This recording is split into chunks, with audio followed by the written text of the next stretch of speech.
Alrighty, on this episode, we're going to be talking about homegrown. So we have 3 different versions of this podcast. This is a homegrown edition. We're going to be talking about homeschooling, the adverse effects of the pandemic on education, and the influence of remote work on the family. So stay tuned on the other side.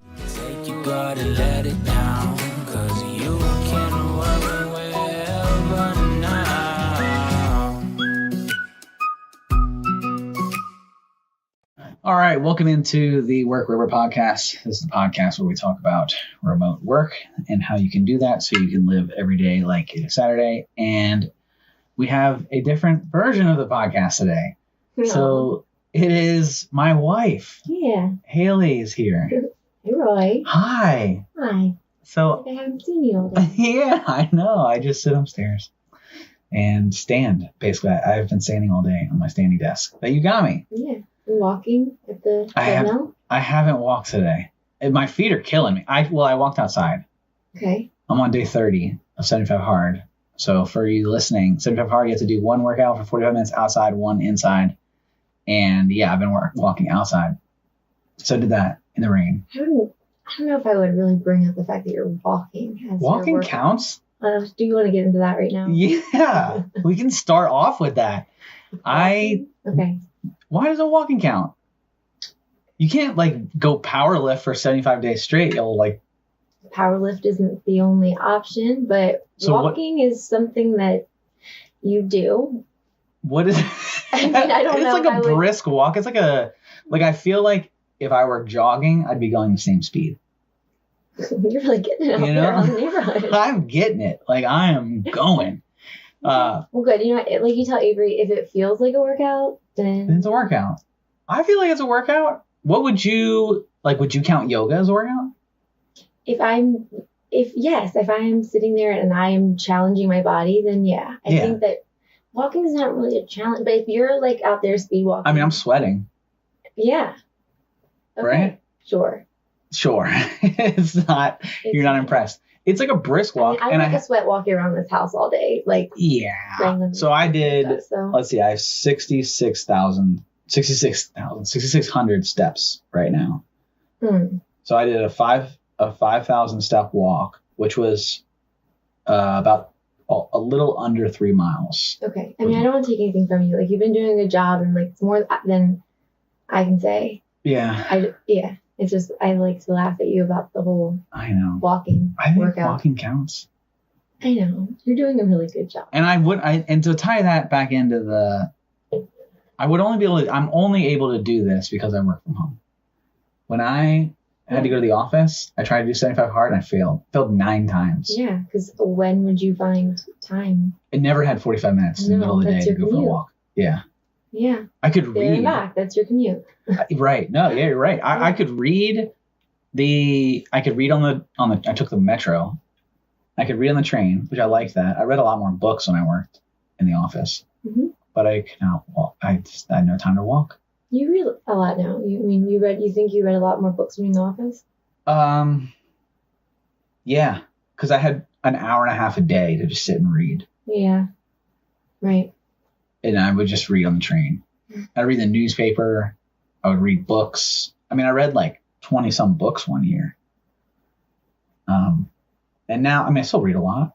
You read a lot. You read more, which is on the topic of today's podcast. So for those of you guys who are just tuning in for the first time, and Haley's here. So this is a new flavor of the podcast. We have 4 different flavors.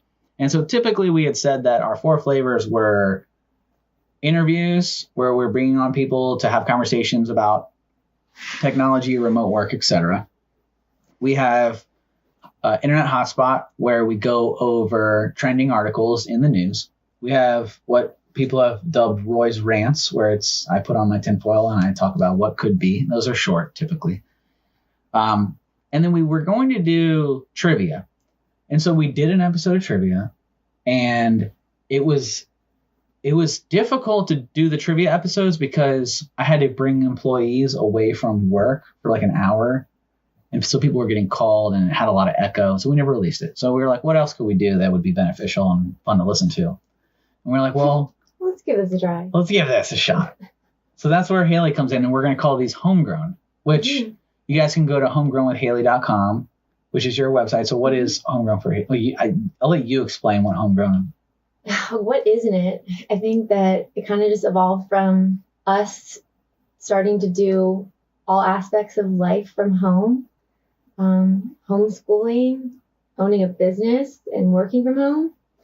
And then when we moved into this house, a year ago? Yeah. We have a little extra land that we are hoping to try out some homesteading things. So, like chickens and gardens and pets and we have so many pets. Dirt. So much money. There's dirt everywhere. It was just raining today. Yeah. And it's just, it's part of it. So much You just have to kind of embrace it. And, that is kind of the thing is like, if you're going to take on the idea of homesteading, which we're not really in the full throes of homesteading. We're just trying to figure that one out. Right. But if you're going to take on the ideas, then you have to be ready to take on like the mud that comes along with it. And so the house tends to have dirt all this way. It does drive me nuts, but we have 4 kids. Yeah. So I've never really talked about our family on the podcast, but we have 4 kids ranging from 12 to 2. Mm-hmm. So we have a COVID baby.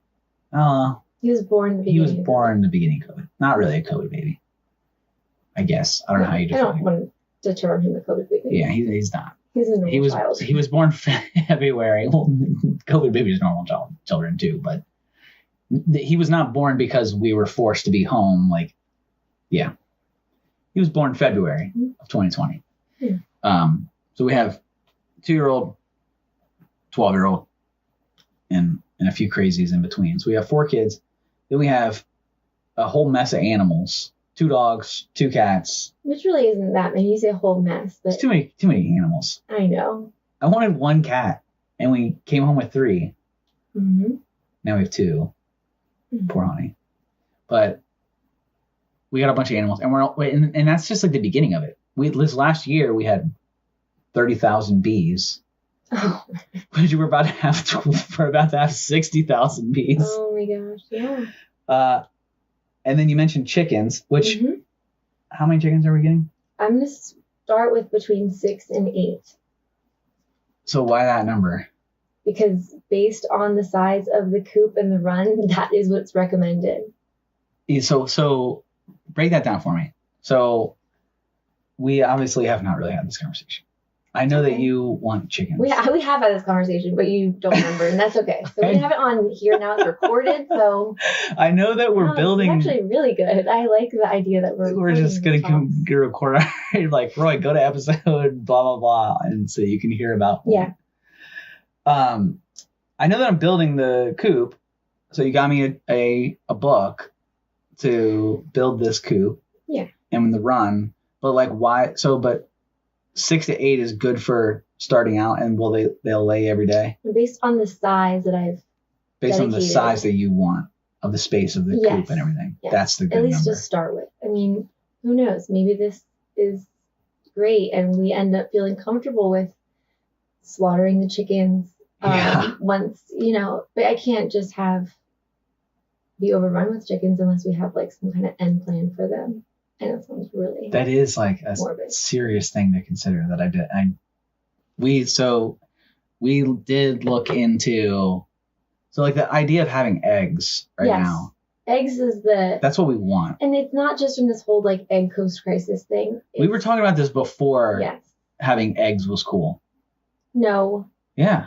People have been having eggs forever. So well, okay. But now eggs are like $18 a dozen. Yes. Right. Okay. We're not doing it because of that. No. We're doing it because I like eggs. We want to have our own eggs. Yeah. And it's expensive to feed our family. It's expensive to feed 6 And we people. homeschool, and it will be fun. We're here all the time. So we have, anything that we can do in our free time or for a hobby, like revolves in some way around the house. So let's talk about that. So this episode, we are going to talk about homeschooling, adverse effects of the pandemic on education and influence on remote work. But so I guess the start out for the influence of remote work was prior to, well, I've been a remote worker for... I mean, the before times. The before times. Yeah. I've been a remote worker for 7, 8 9 years. Yeah. Oh, wow. That sounds great. And I would have to go into the office a couple days a week. Mm-hmm. But I was a full-time remote pretty much as far back as I can remember, 2016. Prior to there being a remote culture, it was Right. just more of a remote option. Right. But even when we did that, I mean, we did stuff together. We went to Disney World. I think I worked from Disney World. Yeah. And then we would go to like what we call the cottage. We'd go on vacation. We'd go to the beaches and stuff like that. Yeah. Prior to the culture shift. But since the pandemic or whatever we want to call it, I don't know, since 2020, since everybody else figured out that you could do this, Yeah. our lives have changed so much to the fact where that's where homeschooling came into play. Because we were public, so our 12-year-old Yeah. was third grade Mhm. public school. Yeah. And then we even had Chase in private school for a year. Yes, that was during 2020. That was during COVID. He went to a private school for that year. Because we were trying to figure it out. Yeah. Yeah. So I know that there was the Avery, you know, so we only had two. Now that I'm thinking this through, and I'm trying to figure out how we came to this point now.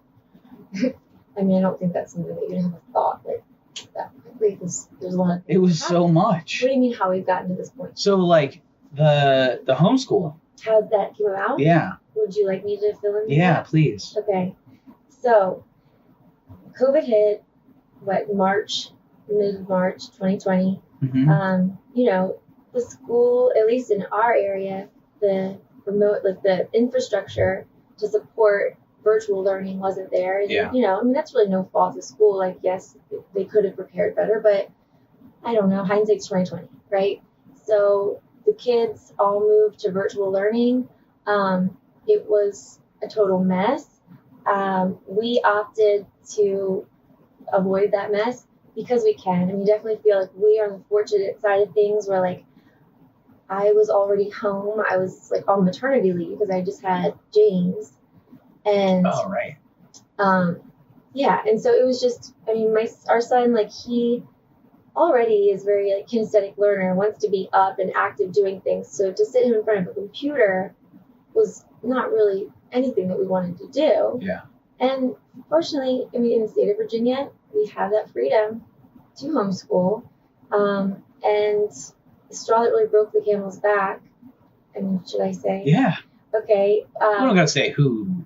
I won't. We gotta drop a name. I can say teacher. Yeah. Okay, so everyone was having a hard time logging on, and we just got an email from the teacher like halfway through the day, and she said, if you haven't been able to log on by now, you may as well give up. Yeah.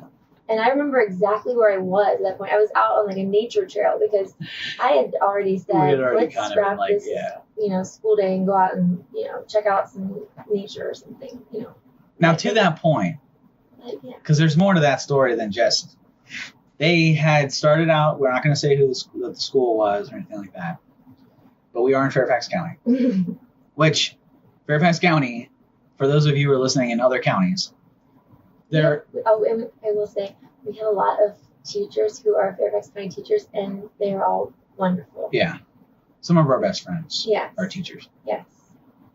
but Fairfax County has no real shortage of resources. We're talking about the third wealthiest county in the entire country. And the 1 and 2 wealthiest counties in the country are our neighbor counties in Falls Church City or Arlington. I think four of the top 5. Yeah. Falls Church, Arlington, Loudoun, and Fairfax. So there is a plenty of resources to go around of how we should have figured this problem out. And Fairfax County, they started with, when we first started, wasn't it like Google Meet to start, and then they tried to do Blackboard, and then they tried to do Zoom, and then it was like, if you couldn't figure it out by now, Yes. right? They went through like 3 different platforms in a series of like 4 days. And it was a lot of like, I'm not going to say that, but it just wasn't worth it for us. It's frustrating. We own our own business, and we've always kind of been risk takers. I know it can be very uncomfortable to make the leap into homeschooling, but I'm glad that we did because it's been a really great fit for our family. And I emailed the superintendent of Fairfax. It was like, hey, I see you guys are having a really hard time with this. Well, you understand how the government works. You should know that you shouldn't expect an email from. I offered free consulting. I said, I will gladly. They weren't really concerned with They didn't care. Done. And I hope he's listening because I still will offer you free consulting on how to manage a remote student base. Education is important. It is super important. Yeah. And so we were frustrated with the system. Now, I really have little to do with homeschooling. It fits our family because you and I own a remote business. Mm-hmm. We do work from home. All of our employees are remote. And so having the kids at home was kind of that next step. And so we're going to dive more into homeschooling, how we homeschool throughout this series of the podcast and how others can kind of explore it. But what, in starting out homeschool, let's start there. What were some of let's take it back to, I guess it was March 2020. Pandemic happened. It was like a week. Mm-hmm. And then we were like, all right, come on. Day one, we're like, we're going to pull our kid out. Mm-hmm. What were the things that we had to consider? Really, you had to consider because you did it. I was just there along for the ride saying, okay. Okay. Well, like day one of that, again, hindsight's 2020. So what it would have been at that time for me or anybody who's. Let's say somebody listening to this is like, I want to homeschool. What do I got to do? Look at what the homeschooling laws are in your state. Most states are really homeschooler friendly, but you need to make sure that you're adhering to whatever the requirements are. So in our state, we just have to submit a proof of progress to the school district at the end of each year, which we do through standardized testing. We have our kids take a standardized test outside of the home and school, and then we just submit their grade for that to the county. Nothing else. Some other states could be different. So Google, what are the homeschooling laws in my state? Was there any paperwork or anything that we had to do? Yes. Like that would also be. Is that through the county? Through the county or school district. Yeah, wherever your kids would go publicly to school. And you just declare that you're homeschooling. And I've been advised, don't give the county more than what they're asking for, right? So what does that mean? So when we give proof of progress, they asked, have to show proof of progress. I literally just give them the name of the test they took, which is the COGAT and the Iowa, and I just give them the score they got. I don't give any sort of breakdown, and that's just because I don't have to. And that's just how I am. I'd rather not let the government feel like they are entitled to all of my information. But maybe that's me just saying like, hey, I don't have to deal with you. Yeah. And I'm my own person. We are as involved in the government like maybe I should as we are. No, I mean, that's true though. Edit this part I mean, look, like, no, we're not editing any of this out.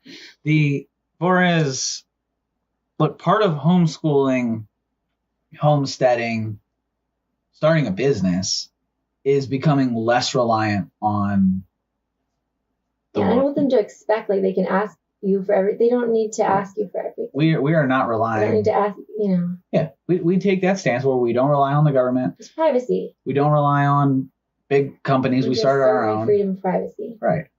So I think that we normalize, people invasiveness like in our phones and everything, and I'm blind to it a lot of times. But when there are occasions when I can like assert my privacy and my desire for privacy, then I'll do that. And so. Right, which I think is a totally normal thing. So anyway. So, look up your local and state laws. Yeah, look up your local state laws. When you pulled them out, you had to tell the county? Or yeah, but it was very low key. That was during COVID, and it was basically we just sent an email, and they like didn't even ask for proof of progress the first year for any homeschoolers. Because of the situation. Yes. It's probably different now. They were like, yes, it's different now. But then the next thing that I would suggest to do, and this really is the most important thing, and I even go back and do this now sometimes when I need a little refresher, is the concept of unschooling, right? So when you're homeschooling, it's a completely different setting than when you're in an institutionalized classroom. And Roy, you and I were products of public school education. I didn't know any homeschoolers growing up. Honestly, I mean, we knew one or two that I had like cross paths with, and they were like a little eccentric. It was different. Way. Yeah. Yes, it was very different. Plus, I'm from a rural area, so nothing against homeschoolers in rural areas, but you know, it is different. So unschooling is the concept of just removing what your ideas and like of education are, because education isn't an institutionalized concept. Education happens and has been happening forever. It wasn't until like the Industrial Revolution where society moved away from a small, you know, classroom size to institutionalized education. So because parents started working. Industrial Revolution changed a lot of things in the country. Prior to the Industrial Revolution, what was like the normal size of a classroom? Oh, I don't have the stats on that. Maybe or like it was just like a small classroom? Yeah, like a one-room schoolhouse. Yes. A lot of them were wealthy kids, had governesses, which would come and tutor them, and like a classical education type of model, grammar, literature, math, science. Right? I don't think I knew that. Yeah. But right, so going back to that, our idea as being products of public school is that you sit at a desk and do paperwork. Yeah.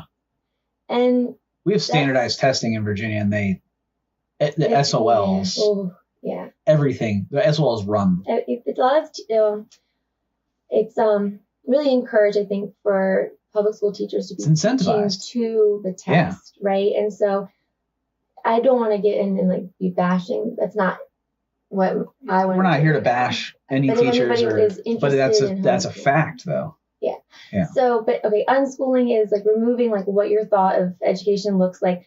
So start with a less is more kind of mindset going into homeschooling. Don't jump in and say, okay, like we need to do history, literature, math, science, technology, writing, spelling, like all these things every single day. Yeah. Like I think to start with, the best thing to do is math, writing, reading.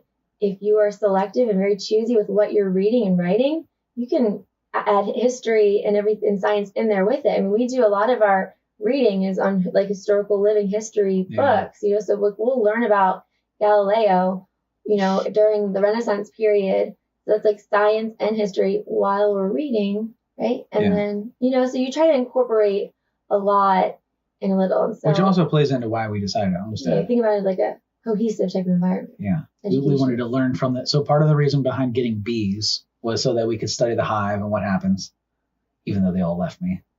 It's okay. Which is a learning experience too. And we took the comb and we brought it in. The kids look at the comb, and so that was part of like science. We went through and so it's okay. We're gonna run it all. We're gonna run it back. I became an apiist, which is a beekeeper, and then I took an online course. There we go. Yeah. But, you know. We'll update when you actually become an When I actually become an apiist. Once I, like, actually figured out TBD. But I took an online course and went through that stuff to become an apiist. And the kids watched it, too. And you watched it, didn't you? Yeah. And so that all teaches you, like, the 3 different types of bees, like what a queen looks like, and a queen can't fly. And there's a science lesson. And that plays into why we want to get chickens. I mean, we want eggs, but it also plays into the kids are going to have additional responsibility around the house. They're going to learn from the chickens. They're great. They are good, responsible kids. And they are. They do pull their own weight. Mostly, you know, kids, but they're kids. Great. I mean, we're talking about young children. Our 12-year-old definitely has chores. Yeah. The other 3, the 2-year-old doesn't have any chores. But they're naturally helpful. I think they naturally want to be part of the family dynamic. For sure. Yeah. Do you think that homesteading helps with homeschooling? I think it gives us, I think we're presented with a lot of really great opportunities. Yeah. Yeah.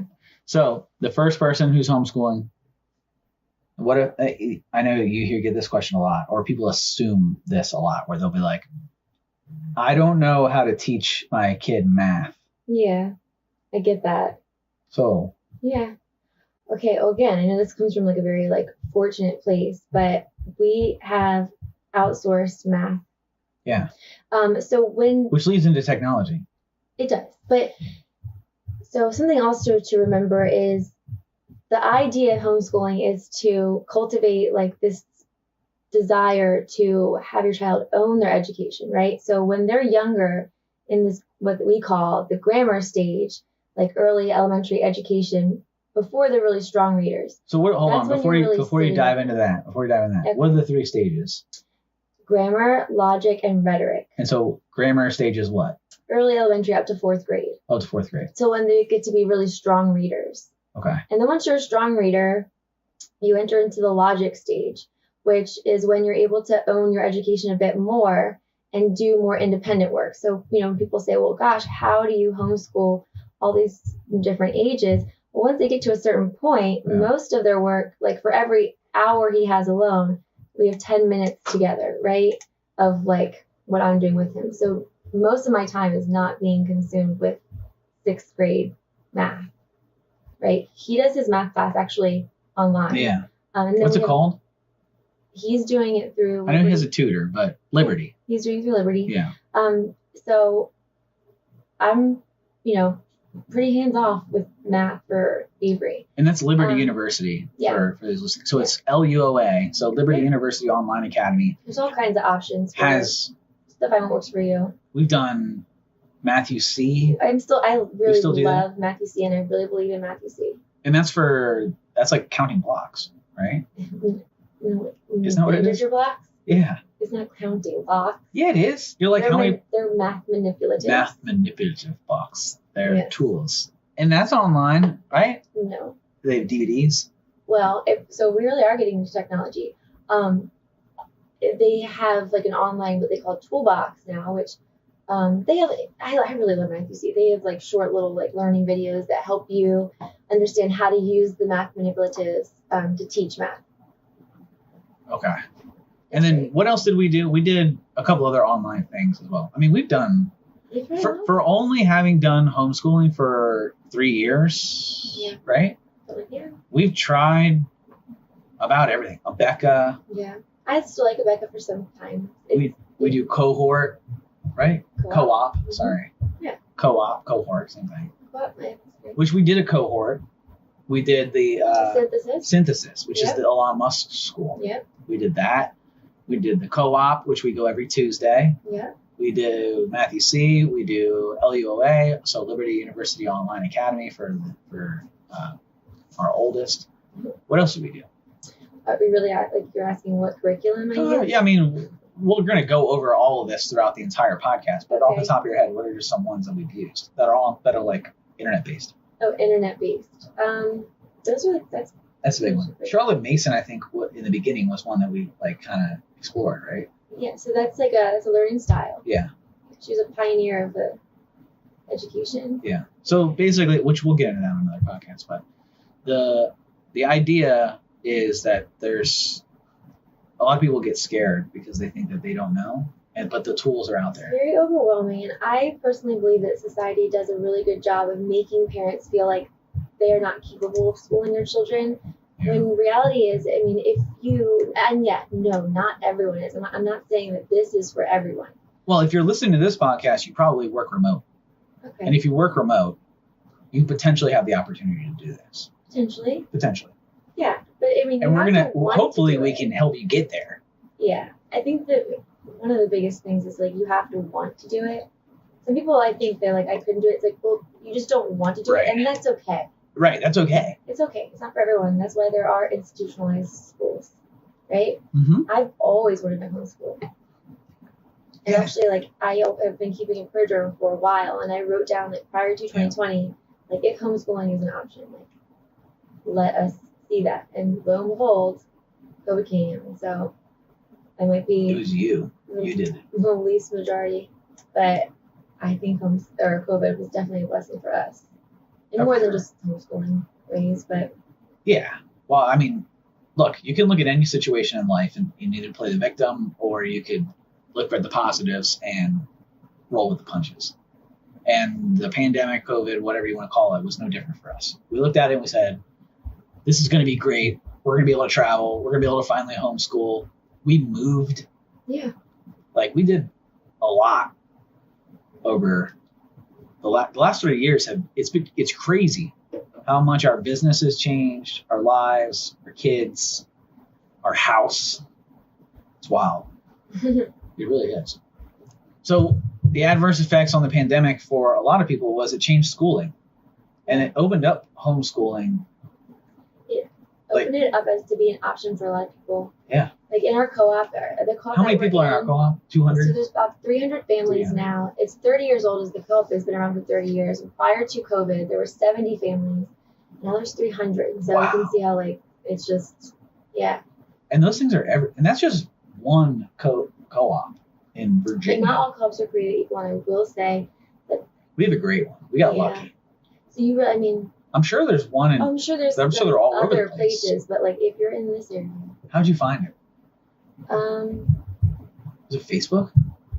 No, I mean I don't know. You know how I get like very like just dove in. Yes. Found so it. I was like, I'm gonna find it. Yeah. And they're probably all over the internet. I mean, ours just happens to be at a church. When you when you're a homeschooler, like you tend to like realize that you run in the same circles as like a lot of the other homeschoolers like in your area. Yeah. So like we know, like we see the same people in a lot of different places because we all kind of just end up circling the same church, universe. Which we go to a different church than our co-op is at. Yeah. So our co-op is at a church that we don't go to. And I think our co-op just happens to be at a church. We weren't it's a Christian church. It's a Christian co-op. Yeah.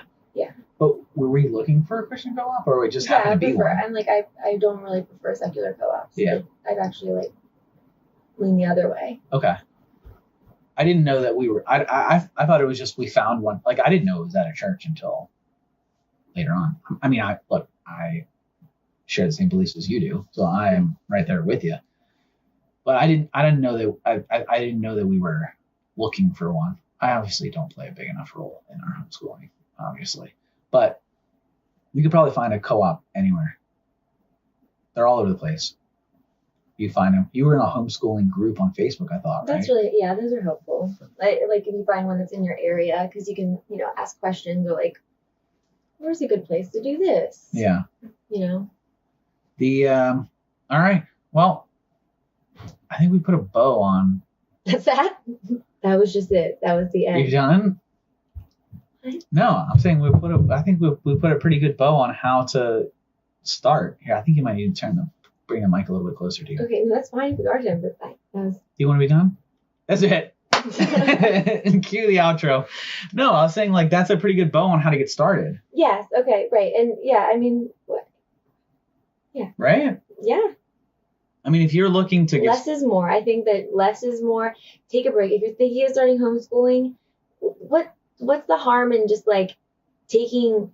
Honestly, it sounds like a lot, but taking a couple weeks off of just schooling in general, right? And then slowly building in your rhythm routine of what it is that your homeschool is going to look like, right? So just. Are you saying to pull your kids out of public school for a couple weeks? No, I mean, if you're doing it, do it. Like, don't you can't just test the waters that way. But if you're going to decide to homeschool and you submit, like you're declaring that we're homeschoolers now, when you start homeschooling, like there's no reason why you couldn't just, take a little break from school in general, right? Yeah. And just slowly work your way up. Don't, day one, you don't want to start out like, okay, this is what we're doing today. This is my huge to-do list. You're not going to get it done. Sorry, I'm not trying to be like a doubter or anything, but it's just not going to happen. And so would you rather like be taking things off, or would you rather slowly add on more to your plate? Personally, I've done both ways, and it's a lot easier to like slowly add on more when I realize that we have bandwidth to do more. Part of the beauty of homeschooling too is that you get to make your own schedule. Right. And you don't want to like say, okay, we're doing 10 different subjects today. We only get through 3. Like that doesn't look very good to your child. Yeah. Right. And so I'm very aware of and we got a bunch of tips and tricks that we'll cover on this podcast in future episodes. Yeah. You go to Homegrown with Halie or HalieEdwards.com. We'll have some downloadables up there at some point. I think right now it's still the holiday Christmas checklist, but we'll make sure that gets taken care of. And we'll have tons of resources up there. All this flavor of the podcast will be up at Homegrown with Halie. And obviously, if you're listening to this and it's on our YouTube or on our iTunes or Spotify, this will be one of the 4 flavors of the podcast, which we're going to do this one a bunch. So I think it ties right in with the Work Wherever podcast, because remote work is more than just working from home, which we go on an RV trip every year. Mm-hmm. I say every year within the last 3 years. Since we've done this. I really love it. It's I look great. Forward to it. We've done that. We've traveled a lot more with homeschooling. Our kids do sports during the day. Mm-hmm. Like there are entire leagues built around homeschooling, which we'll get into that on a podcast. What are some other topics we should talk about on this flavor? Sports, curriculars, because I feel like that's always a big question. People are like, oh, what do you do about extracurriculars? Don't you want to socialize? So we'll definitely do a whole podcast on that. I would love to talk about that. We will. We'll do that. Though requires its own episode. I think we should come up at least once in every episode. It's one of those things that like somebody says it and you're like, what? Do you think that like my kids we just lock them in a room? We're on that you need to be sitting in an institution to get socialization with people that are only your age for 8 hours a day. Right. We'll do a whole episode on that. I don't know. I was worried about that. It is weird. Not really kind of. And you're not even like, you guys are split into. But hello, unschooling. That's why it's so important, because we're brainwashed to think that this is the way. This is the way. You can educate in multiple different ways. There's no. Kids will be better for it. Yeah, for sure. For sure. And if you're listening to this podcast and you have bought into the Work Wherever culture of your business, this is the benefit outside of the business walls. I also think talking about how, like you mentioned, like our routine, but people, automatically think that we're spending 8 hours a day school. Yeah. We'll do a whole podcast on that. Multiple podcasts. Time management. Yeah. Because we don't school for 8 hours. No. Sometimes we school for like 3 hours. Yeah. If you're really interested in homeschooling, I recommend this book by Dorinda Wilson. It's called The 4-Hour School Day. Yeah. And it really is eye-opening. Mm-hmm. Which that plays into, we'll have to do a whole episode on that, because there's the 4-hour school day, mm-hmm. and then there's the 4-hour work week, which is essentially the business version of that. So the 4-day work week. The 4-hour work week. Oh. And it's all about enabling your business through automation and process implementation, so that you're only doing a couple bits of work a day, and the machines and the data and the AI and the bots are doing the rest, sending out emails, triggering, and that's why homesteading is important, because we need to learn skills. You gotta learn that stuff. The robots they're coming for us. They're coming for your job. So grow some crops and learn to slit a chicken's throat, which I didn't know there are 3 ways to kill a chicken. No, there's probably so many more ways. But what I didn't know is that they actually can survive lengthy periods of time. Years. Their brains are really low on their neck. So if you decapitate the chicken and its brain is still in its neck, it's going to live. It's going to live. There was a chicken where you have to look it up. They named it like Mike or something. He lived for 18 months. Right. Yeah. And it had no head. Yeah, and they just kept it going because it was like, a little freak show kind of thing. Oh my gosh. I'm going to look it up. What is it called? I think his name's Mike. Mike the Headless Chicken. Yes. It did. It popped right up. Mike the Headless Chicken. Oh my. Yeah, picture and everything, right? Oh my goodness. Mhm. I'm going to share this. Jessica Moberly. Oh, I shouldn't say her name. You have to edit that part out. I was gonna say A friend of ours. If you're listening, you know how I love just weird random things on the internet, and Mike the Headless Chicken is one of them. I'm going to find this picture of Mike the Headless Chicken, and we're going to share it so that everybody can see. Yeah. So how long did he live for? I think 18 months. I could be wrong. It probably says it. Where's Mike the Headless Chicken? How do I do this? I'm trying to share for everybody so they can see this too. Yeah. Add a file from my computer. Upload. Mike the Headless Chicken, where you at? I don't know. Maybe I He should be can. our mascot. He should be our mascot. Mike the Headless Chicken. Oh my gosh. Yeah, I can't find it. Sorry, guys. I tried to find this Mike the Headless Chicken picture. I have it right in front of me. Oh, here we go. Yeah, I think I have it now. This is one last shot. I'm going to give it one last try.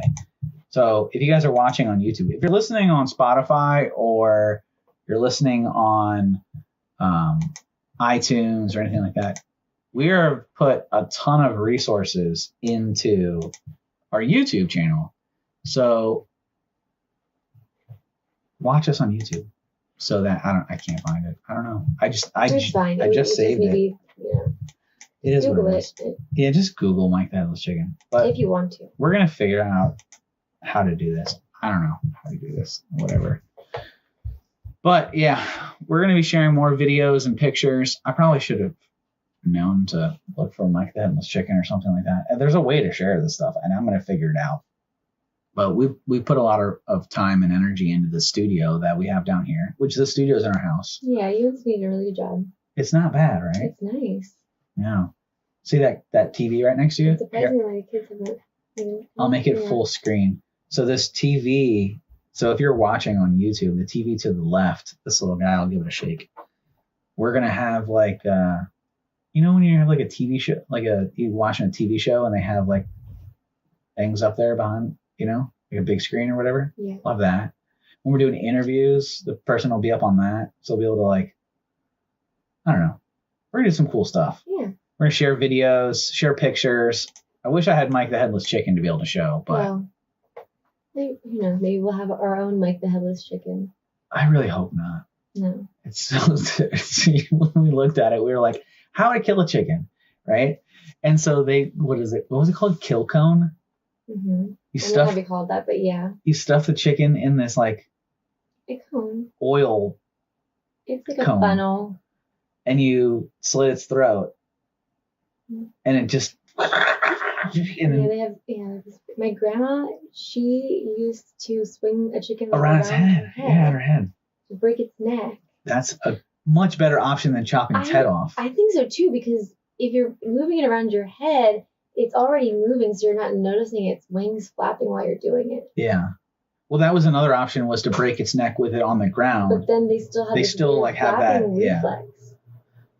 So Gosh, man, we're getting into it here at Homesteading. We're in for a interesting treat, and you listeners get to be along for the ride as we just learn how to slaughter chickens and collect eggs and keep bees from flying away. What else do we talk about doing? We're gonna get a pony at some point. No, that's not right.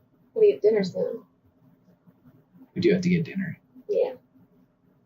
But we gotta get a pony. And then what was the other one? You wanted to get goats, which I don't think goats are illegal. Goats, I don't even know why you would say something like that. Our HOA, I don't think we can do it. I cannot with you with the HOA. I feel like I've been having dreams about me wanting to do things, and you're like, I don't like the HOA either. I don't like the HOA, but it doesn't get fined. Our neighbors have a pig that run around its front yard. I saw it this morning. I saw it today for the first time. Yeah. It doesn't matter. It's a little pig, though. The HOA doesn't matter. And the goats are going to be clearing brush. They have their job. They're my indentured This is a tool. servants. Listen, exactly. That's what I would say. This isn't what is the term in the HOA thing? Undesirables? Yeah. it's a subjective term. Right. These aren't undesirable animals. These are a tool. And I appreciate that because they leave it open to like votes and stuff. But even still, I mean, whatever. No one's gonna know. And if they find out, then if people eat goats, slaughter some goats. Yeah, that's I think that goats. Make the kids do it. It'll be an art project. That's sick. Homeschooling has no end. This is all homeschool. Oh man. Well, we got a lot to talk about throughout this. We're calling it Homegrown, and like I said, all these episodes will be on Homegrown with Halie. Be up on your website, which is a great site, and then they'll be obviously on Go Work Wherever, because this is a part of Go Work Wherever. And so we'll have resources on Homegrown with Halie, and this will play into the Go Work Wherever website. Go Work Wherever, like you said from the very beginning, Go Work Wherever is more than just like working from home. There's so much to talk about. I mean, we're just scratching the surface here. So is there anything else we want to talk about here on our first episode of Homegrown? It's been great having you sitting there. No, thanks. I need to get a better seat, though. Maybe I'll sit next to you next time. I'd like to sit next time. Yeah. The only reason why I'm over here is because of the computer. So I was making sure that our levels and everything were working. Yeah. I don't want that. Those chairs that you're sitting in are so much more comfortable. You're sitting on I'm sitting in I a just fold-up noticed what chair. you're sitting on. It's a fold-up chair. You're sitting in like a... Oh my gosh, yeah. It looks really uncomfortable. It's not the best. Mm-hmm. Yeah. That chair, which I have two of them. Yeah. And now we have There's 3 of the really good mics. So it's not even like we only have great. 2 good mics. Yeah. It's not a bad studio. It's come along pretty good. So, all right. Anything else you want to add before we call it a day? Okay, let's leave it with the goat slaughtering. Leave it with the goat slaughtering and the chickens swinging around your head. And if you guys are looking into homeschooling, check out Homegrown with Halie. We're going to be posting a lot of resources up there, and go to workwherever.com as well.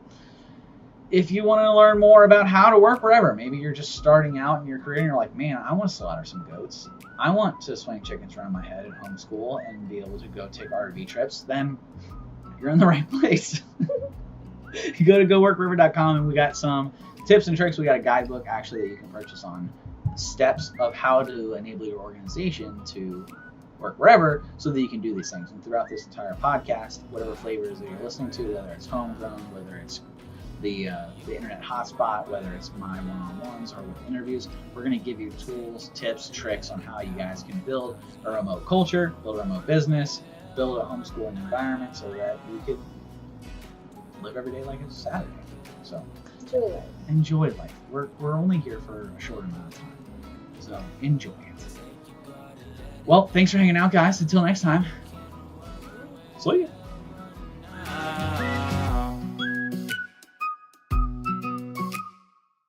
Hey there! Don't forget to hit that subscribe button and turn on notifications for all the latest videos from Capital Presence.